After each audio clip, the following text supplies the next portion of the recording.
Perdí al ser más preciado que puede tener una madre y un padre. No tiene perdón. Ese 9 de agosto llamó a uno de sus amigos, que fue el último que lo vio, me confirmó que Maxi estaba ahí. Sí.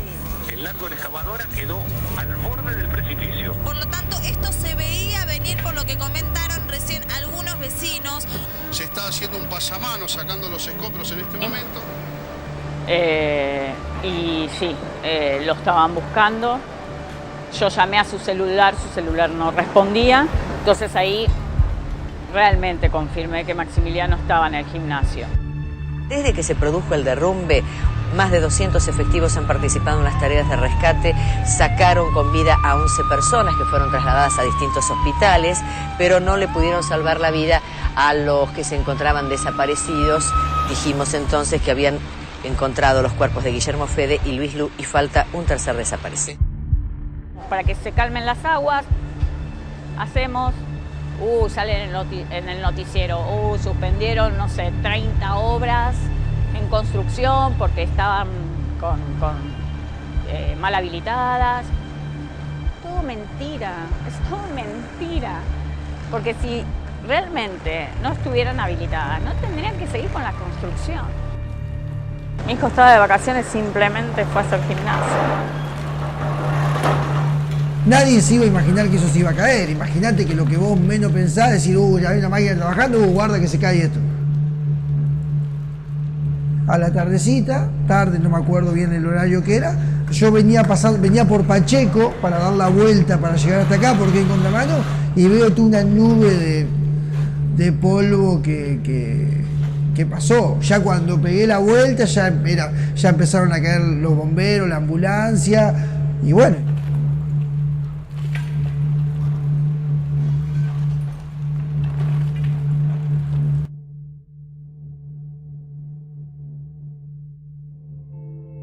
El día 9 de agosto del año 2010, lo que debería haber sido un día como cualquiera, acabó en tragedia.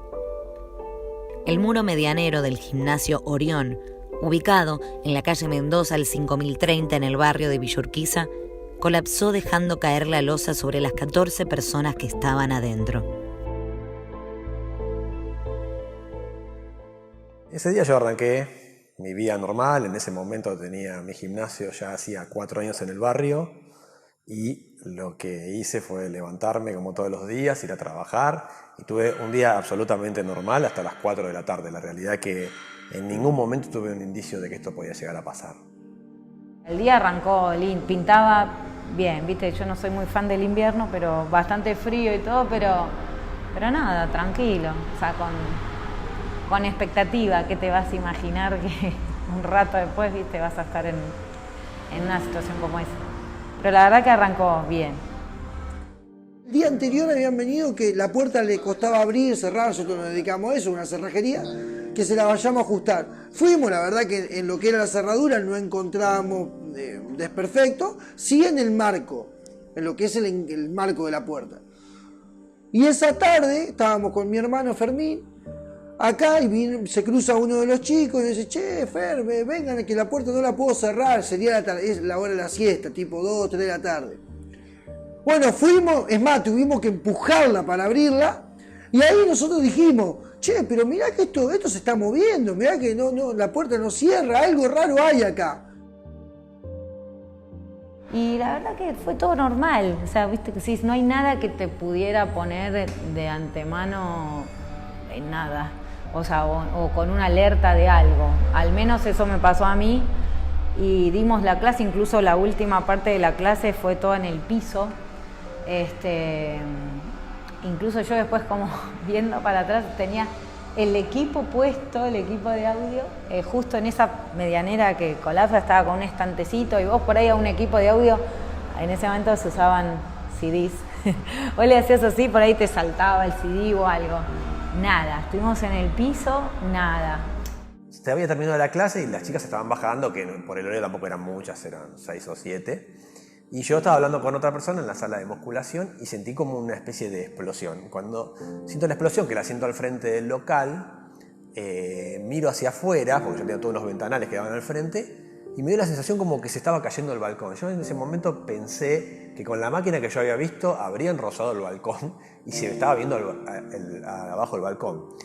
O sea, intuitivamente lo que dije es, tenía que ir hasta, digamos, lo que era el fondo del local, que me daba una escalera que me sacaba hacia el frente, en planta baja, y me di vuelta como para ir a esa escalera, pero no tuve a tiempo a nada. Lo único que atiné a ver fue como toda la pared lateral, que era la lindera de la obra, se deshacía como si fuera de azúcar. La realidad es que es difícil de explicar lo que vi, porque fue muy rápido, o sea, tardó más en contarlo que realmente lo que vi, pues fueron segundos. Y como por un momento sentí como que perdía el equilibrio, la realidad me estaba yendo al piso. Y bueno, de repente estaba ahí en la recepción y siento como un ruido que me llama la atención y hago esto, o sea, yo estaba en la medianera opuesta, o sea, miro hacia la medianera que se cae y como que en una fracción de segundo vi a través de la pared. Y nada, es una fracción de segundo, opciones para ir a ningún lado no tenía mucho porque tenía el escritorio y la escalera y de este lado estaba el problema y de este lado lo único que había era como un cuartito, una especie de cocina. Y lo único que hice fue como dar una vuelta y saltar hacia ahí. Digo saltar porque cuando fue esa fracción de segundo y me voy hacia ese cuartito que tenía a la espalda, no sé, yo digo saltar, pero no sé si es que lo de abajo se cayó o lo que había arriba me empujó para abajo. Y ahí quedé.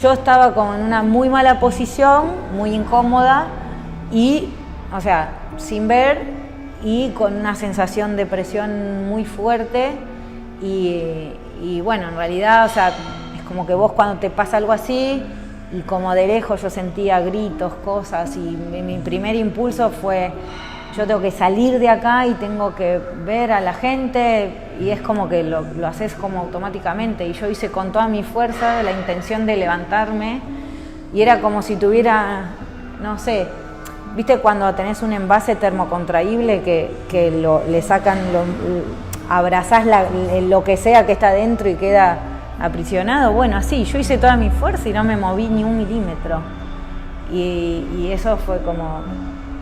Ahí realmente te asustás porque ves que no tenés posibilidad de nada.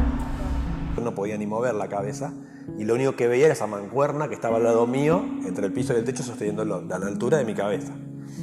Pero otra de las mancuernas que deslizó cayó bajo mi cuerpo en el momento de la explosión y yo caí sobre ella, quedé torcido, pero eso me fracturó un par de costillas y una de las costillas se me metió dentro de un pulmón y eso me empezó a drenar sangre interna. Lo que hacía era que a medida que iba pasando el tiempo, mi capacidad pulmonar se iba reduciendo, porque uno de los pulmones estaba totalmente colapsado porque estaba aplastado, y el otro iba recibiendo la sangre de ese pulmón que iba goteando. No te voy a decir que no estaba asustada, o sea, estás en una situación de pánico, pero cuando empezás a evaluar ahí abajo, que es todo complicado, y como que en definitiva empezás a ver, cuando tomás conciencia que en la situación en que estás vos, tenés por ahí más posibilidades de morirte que de vivir, si algo no cambia rápido, o sea, empezás a pensar con un montón de cosas. Y una de las cosas que pensás es como diciendo en los demás, uy, qué garrón, pensás en tus viejos, en el momento que le digan, viste, que no estás más, que te moriste, o que va, viste, como que cada cumpleaños, cada Navidad, cada cosa, uy, qué garrón, viste, y querés como que eso no pase, pero tampoco podés hacer demasiado. Y bueno, y después, a mí particularmente me pasó una cosa que entre todo eso de, parece el angelito y el diablito, viste, que te van diciendo y aconsejando, no, desmayate, no, quédate despierto, no, qué sé yo, viste, todas esas cosas. En un momento como que tomás conciencia y decís, bueno, y si nadie me puede rescatar a tiempo, y si por ahí el día es hoy, y me pasó una cosa como me invadió como una sensación como de tranquilidad, viste, en el sentido de que ponele... vos decís, bueno, si es hoy, yo voy a aguantar todo lo que puedo, pero si, viste, no hay forma y me tengo que ir, y me voy tranquila.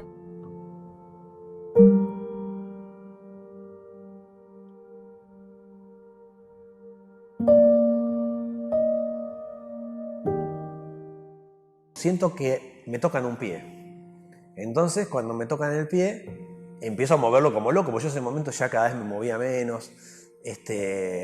Y empiezo a escuchar como una voz, que la escuchaba como desde un parlante. La realidad es que alguien había llegado hasta por adentro de los huecos que había visto un perro, me había encontrado, había visto mi pie, y entonces habían pasado un cable que tenía como una cámara y un micrófono. Y desde ahí me habló, en un momento yo escuché una voz, que la escuchaba como si me hablaban de una radio, era el jefe del operativo que coordinaba todos los equipos que intervienen como para que actúen en un derrumbe. La causa del derrumbe fue la irregular excavación que se estaba realizando para construir un edificio de 10 pisos en el terreno lindero al gimnasio. El incorrecto procedimiento del ingeniero civil Guillermo Ellaca Varela y la constructora de Daniel Menda, acusados en un principio de estrago doloso por medio de derrumbe de edificio agravado, tuvo como saldo 14 víctimas, de las cuales 11 resultaron heridas.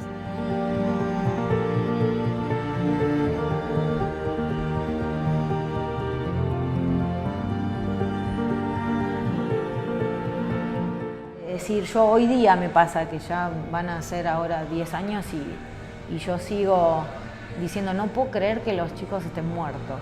En cuanto a, digamos, lo emocional, y eso es la parte más difícil, ¿no? Primero porque perdí 3 amigos y eso, a mí no se me informó en un principio. A mí al principio era como por una cuestión de contenerme, me dijeron que estaban todos bien, cada uno en donde tenía que estar, pero bien. Y pasados unos días, bueno, decidieron que lo mejor era que yo lo supiera, para lo cual en el mismo italiano un equipo de psiquiatras y psicólogos se reunieron conmigo y me lo contaron. Y bueno, a mí me cambió mucho, porque yo cuando estaba interno los primeros días decía, bueno, tengo que salir de acá y empezar mi vida otra vez y empezar a ver de trabajar y salir adelante. Cuando me enteré de esto, es como que se detuvo un poco el mundo y yo dije, bueno, acá es otra cosa, acá yo lo que quisiera más a partir de este momento es que se haga justicia por mis amigos, ¿no? Que los verdaderos culpables de esto paguen. Bueno, yo estuve un tiempo internado. Cuando salí, claro, me encontré que como eso había sucedido dentro de mi gimnasio, un entorno de gente, entre los cuales estaban los familiares de los chicos, también a mí me veían como culpable. Y eso fue lo más difícil para mí. Los tiempos que se toman para hacer algo y que vos te sentís como que, bueno, o sea, ni siquiera lo tuyo es lo que importa. Es decir, hay gente que perdió un hijo, un hermano, y ves que, viste, no sé, por ahí se toman 5 años para dictar un procesamiento. Porque en definitiva vos sabés que en un tiempo te vas a recuperar.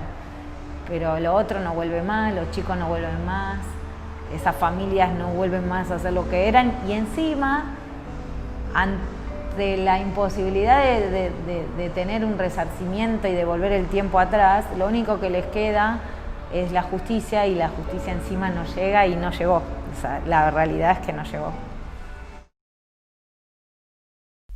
Antes del derrumbe, la obra fue denunciada en varias oportunidades por el Sindicato Unión Obrera de la Construcción, UOCRA, poniendo en conocimiento al gobierno de la ciudad y a la Agencia Gubernamental de Control, ya que se requería afianzar las partes inestables de la construcción y apuntalar los muros medianeros. Pero en ninguna de las 3 inspecciones realizadas en el mes de mayo, junio y julio pudieron acceder a la obra. Varios testigos declararon que para evitar las inspecciones, los responsables de la obra eran alertados y enviaban a los trabajadores a sus casas, cortando así la jornada laboral.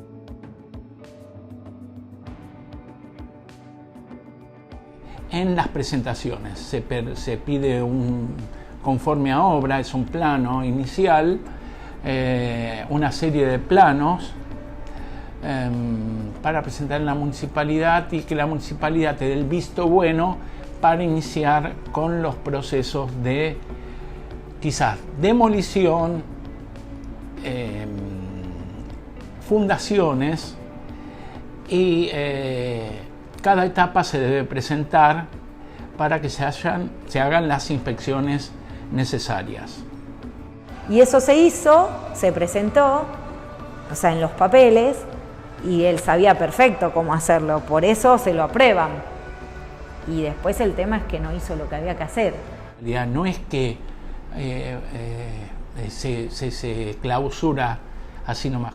No es por exculpar al gobierno de la ciudad ni a la UOCRA, pero sé que esta gente era como que lo hacía casi de manera clandestina.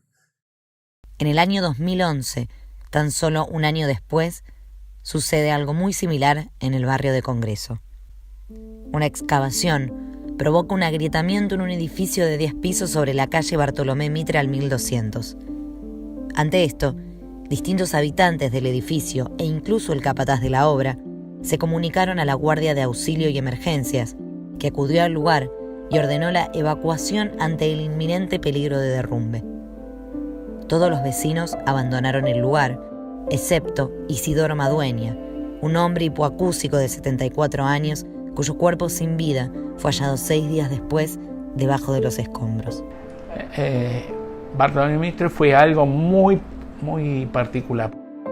Lo que llama particularmente la atención de este caso es la intervención del gobierno de la ciudad, indemnizando a las familias afectadas e invirtiendo millones en comprar el lote para iniciar acciones legales. ¿Por qué en este caso sí y en otros no? Al igual que en el caso del gimnasio, hubo denuncias previas de varios vecinos por ruidos molestos y vibraciones, lo que derivó en una inspección del gobierno de la ciudad que determinó que ante el pedido del vecino, la Dirección de Fiscalización y Control de Obras inspeccionó el lugar el 26 de septiembre y determinó que poseía todos los planos registrados, estructura, submuración y excavación.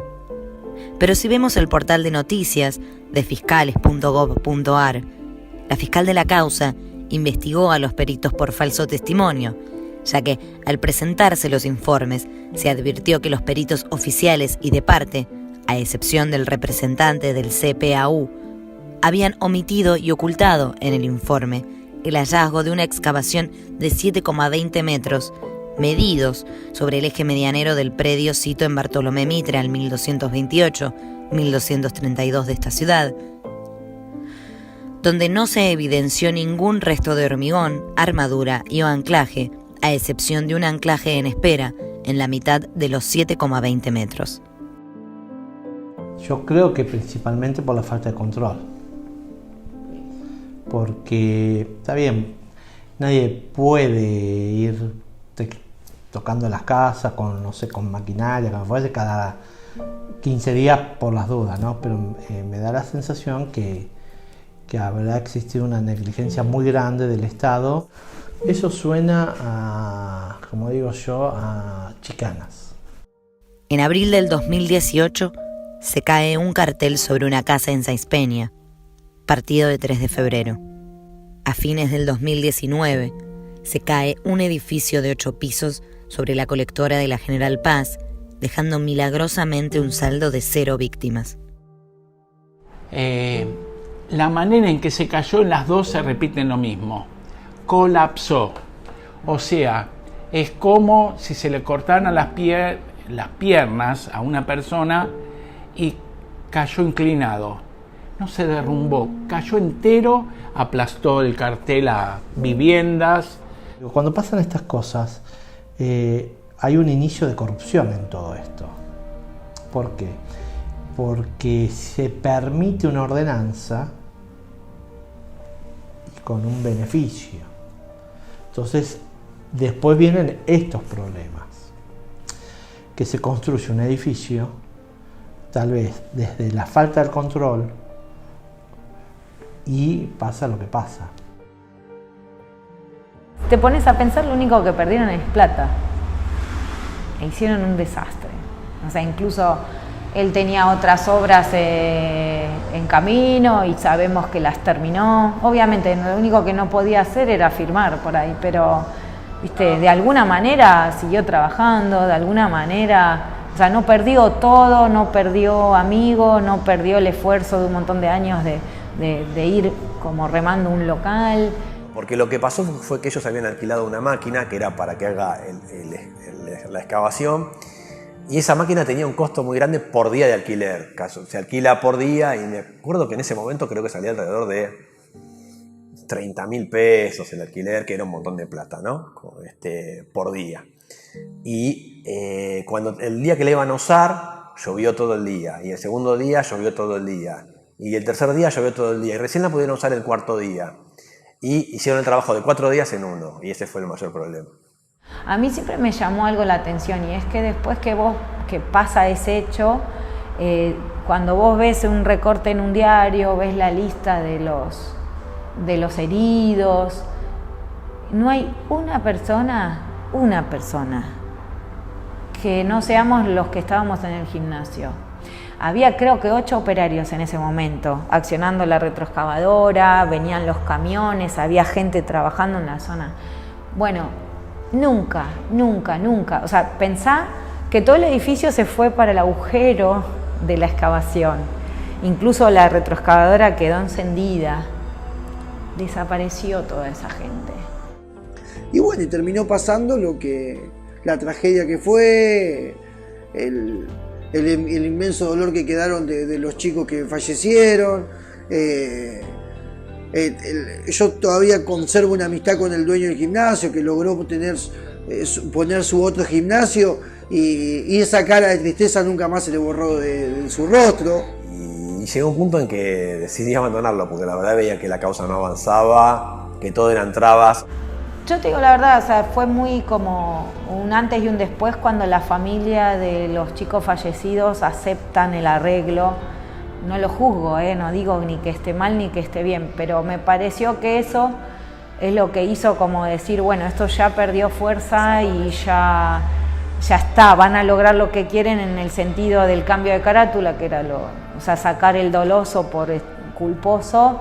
Y bueno, entonces ahí cambiaba la pena, cambiaba todo, y bueno, en esa lógica yo lo entiendo, pero ni siquiera hasta las probation que les dieron eran ridículas y fueron como una ofensa. A mí me pareció como si me escupieran en la cara y se me rieran.